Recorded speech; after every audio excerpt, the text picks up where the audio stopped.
बड़ी खबर आपको देंगे। जुडिशल कमीशन के इजलास में 2 जजेस की जानिब से बॉयकॉट किया गया है। जस्टिस मंसूर अली शाह और जस्टिस मुनीब अख्तर ने बॉयकॉट कर दिया है। जरा ऐसा बता रहे हैं, बात करेंगे जुल्करनैन इकबाल में ज्वाइन कर रहे हैं। जुल्करनैन, इससे कबल आपसे बात हो रही थी तो आप इससे मुतालिक बता रहे थे, अभी क्या पेशरफ्त हुई है?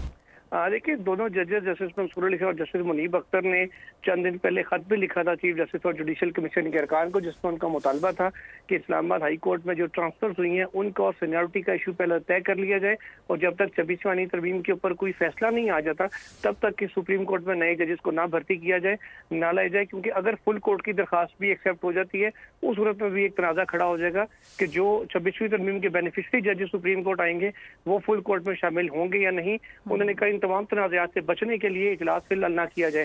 आज जब इजलास के अंदर वो आए, यही मौकफ उन्होंने अपना इजलास के अंदर भी रखा, और जब उन्होंने ये मौकफ अपना रखा तो कमीशन की जानिब से इजलास मौखर नहीं किया गया, तो दोनों जजेस बाइकआउट करके चले गए।